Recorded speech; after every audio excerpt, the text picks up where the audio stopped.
puzzle. God calls us to obey.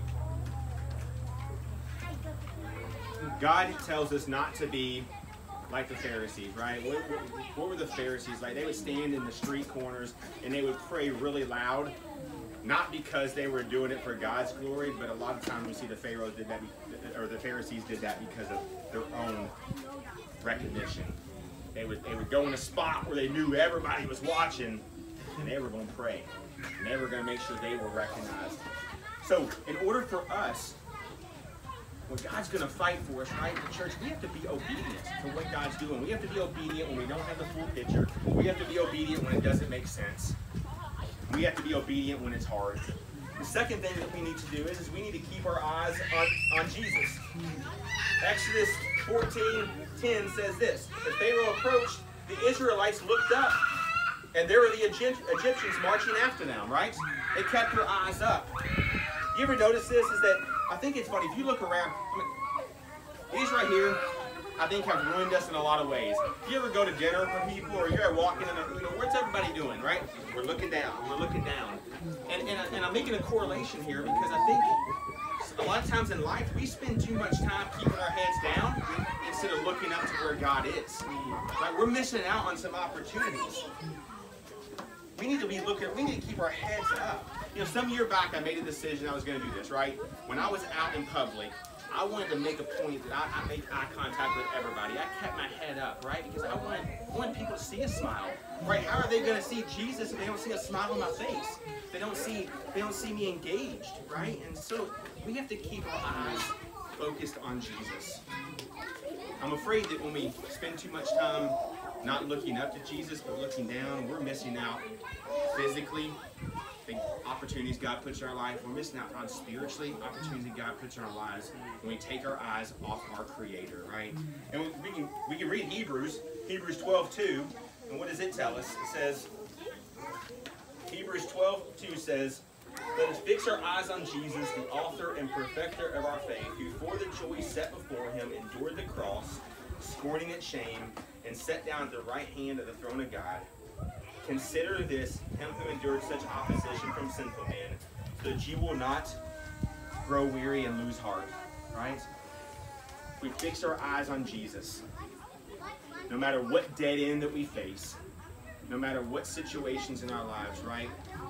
We can do that knowing that if we have our eyes fixed on Jesus, that we can endure and not lose heart. Even if we don't have that full picture, even if we don't have all the pieces in place. The third thing is, we notice in Exodus is cry out to Jesus. We look in verse 10, right after it says they were keeping their eyes up, it said, they were terrified and they cried out to the Lord. They were terrified and they cried out to the Lord. And we can read, if you go through the Psalm, you can read all kinds of times where David is saying, cry out to the Lord, cry out to the Lord, cry out to the Lord. And here's what I'm talking about. I'm not talking about that Pharisee, that super spiritual crying out to the Lord. Here's what I'm talking. I'm talking about that crying out to the Lord for pain in your life, maybe for struggles in your life, for hurt in your life, for direction in your life. So what do I mean by it? Well, listen, if we were to read right beyond Exodus 14 where we were at, here's what they prayed. It says, talking about them leaving Egypt. Was it because there were no graves in Egypt that you brought us in the desert to die? What have you done to us by bringing us out of Egypt?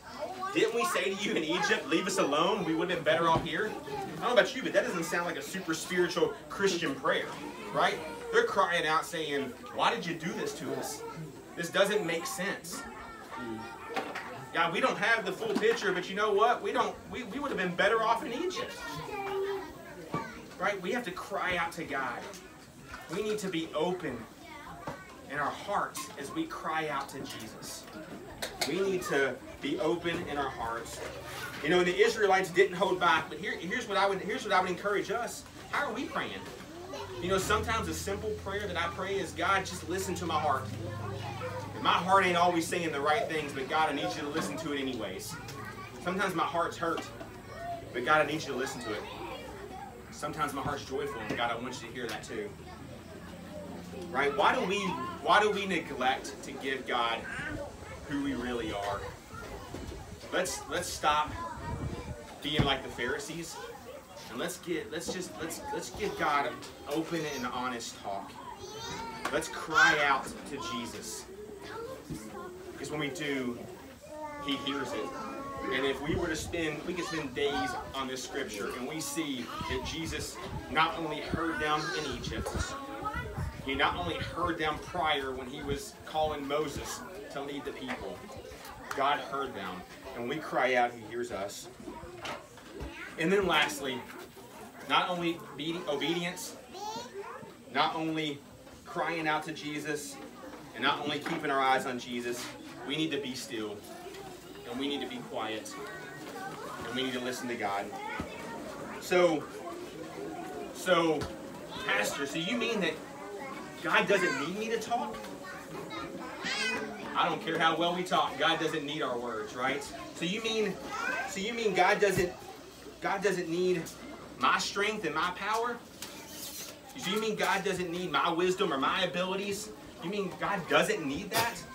No, God doesn't need that. God chooses to use us for His purpose. But God's purpose is going to happen despite us. So we need to be quiet. Sometimes we need to step back and not lift a finger. We need to let God work. You know, I find it interesting that in Exodus 14:14 we see God saying, be quiet or be still. Right? Because if we were to go back in Exodus 13, right, when He's calling Moses, and God's saying, Moses, I want you to lead my people. What was Moses' excuse? Why did Moses say he couldn't lead the people? No? He couldn't speak very well, right? They don't even, what am I going to say? How am I going to do this, right? So I find it interesting that God used the very means there when He was telling Moses, and Moses was saying, my weakness, I don't know what to say, and God's saying a couple verses later, but sometime later, God's saying, listen, here's the deal, Moses. All I was asking you is to be faithful. You didn't have to say a word all along. I'm going to do the work anyways, right? Right? You didn't have to say anything. I just wanted to see if you were going to be faithful and obedient to what I was calling you to do. So, what God needs is a willing spirit. God needs someone who, against all odds, is quiet and still. God needs someone who is willing to seek Him first. God needs someone who's willing to surrender all of their life to Him. God needs someone who is willing to take up the cross daily without knowing the cost involved. God needs someone who's willing to follow down the path but they don't know the end result. God needs total surrender from us. And you know what happened at the Red Sea? At just the right time. I love it. God stepped in a big way, in a mighty way, in a way that it's hard for us to imagine. 220 miles across the sea, right? God stepped up in a big way, and He split the sea in half, and the people crossed over into safety. And when the Egyptian armies gave chase, what happened is, the walls closed in around them. The breakthrough that the Israelites never imagined when they came to that dead end. They never imagined what God was going to do. And I often wonder, I don't know about you, but when I read the Bible, I like to put myself in those situations, right? So I often wonder what it would have been like to be there at the Red Sea and to watch that water split in half, right? Don't you wish that maybe we could have been there and seen that? And you know what? In our lives, this is what I thought about. We all want that same Red Sea cut in half in our lives. We all want God to show up in a mighty way. We all want God to use us in a big way. But you know what we don't want? No one wants the Egyptian army chasing after us. We don't want the pain. We don't want those things closing in on us. We just want to see the miracles of God. Right? We just want the easy part of it. And yet, here's what I found out about God is that, you know what, we often don't get one without the other. The reality sometimes of us as Christians is that the stories, the miracles in our lives come because of hardships or problems in our lives. That God is rescuing us from something in our lives. You know, God promises to be our hero. He showed up as the hero, splitting the Red Sea. And God promises to be our hero from trouble, from our adversaries, in providing for our needs, in our deliverance from our fears, fighting against temptations, and the list goes on and on and on and on, that God wants to be the hero in your life. And so here's what I want to end with. So the question is this to you, and the question I ask you is, do you remember to celebrate God's heroic act in your life? Do you remember to celebrate? Did you know what happens when the Israelites crossed the Red Sea? They didn't say, woo, we did it. Man, we made it. No, the Israelites stopped and they worshiped God because of what God had done in their life. You know, God may not have parted the Red Sea in your life, but I can tell you what He's done is He's brought a dead heart back to life. If you read in Ephesians 2, right? We are new people. We are new creations. God has taken a heart that is hard and a heart of stone and a heart that is filthy, and God has brought it to life. He may not have rescued you from the lion's den, but I can promise you this, is if we take some time and we reflect on what God's done in our lives, He's rescued you hundreds of times from life's troubles and temptations. And so here's the question, and here's what I want to ask of you as we think and we close today and we go on with our day, is who are you going to count on to be your hero? Who are you going to look to in your life to be your hero? Are you going to look to people that go away, people that are going to let us down? Are you going to look to a God who works in our lives, a God who does things in our lives, a God who can part the Red Sea in our lives? Right? What hero are you going to look to? I hope we're all looking to Jesus. I hope we're all focusing on Him. I hope we're all obeying Him and fixing our eyes on Him and crying out to Him and letting a God that's bigger than all of us fight the battles for us. And when we do that, you're going to see God work in mighty ways in your life and in the life of our church. Thank you.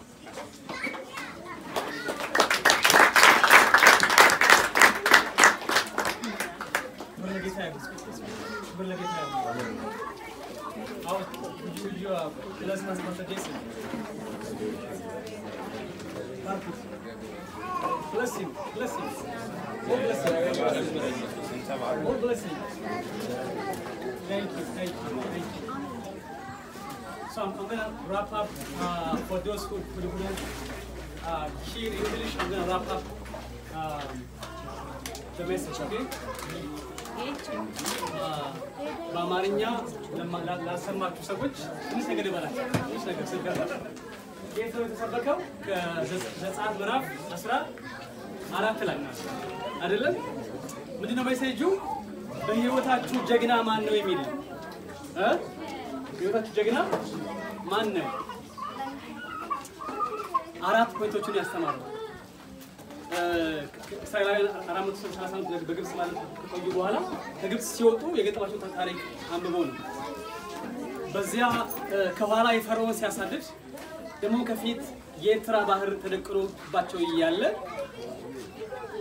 ከገጠመው ከዚያ ሁኔታ ነው አራት ፖይንቶች ያቀረበው አንደኛው ምን የሚል ነው ምን ማድረግ አለብን አንደኛው ምንድነው obedience ምንድነው ማለት ነው መታዘዝ ስለዚህ አንደኛው ምን ማድረግ አለብን በህይወት ውስጥ ከባድ ፈተና ሲገጥመን አንደኛው ምን ማድረግ አለብን መታዘዝ ማንን እግዚአብሔርን ሁለተኛው ምንድነው what is the second point I'm testing them you know what is the second point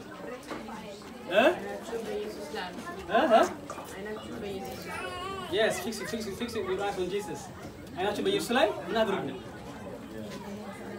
መታዘዝና አይናችንን በጌታ ላይ ማድረግ አሜን ሰዎች ላይ ሳይሆን ነገሮች ላይ ሳይሆን አይናችንን በጌታ ላይ ማድረግ አለብን ማለት ነው ሶስተኛውስ what is the third point cry to Jesus that's አራተኛው ነው good job cry to Jesus right አራት ሶስተኛው ምንድነው መጸለይ አለብን የሚለው ነው መጸለይ አለብን ፈተና ሲገጥመን የተለያየ መከራ ሲገጥመን ከፊትና ከኋላ ስንከበብ እንማረግ አለብን መጮህ አለብን ወደሱ መጸለይ አለብን አሜን አሁን የመጨረሻው ምንድነው be quiet ታገሱ ጠብቁ የሚል ነው ጠብቁ ታዘዙት አይናችሁን በሱ ላይ አድርጉ እዛ ደግሞ ጸልዩ እዛ ደግሞ ምን አድርጉ ታገሱ ተበለጌታ give him glory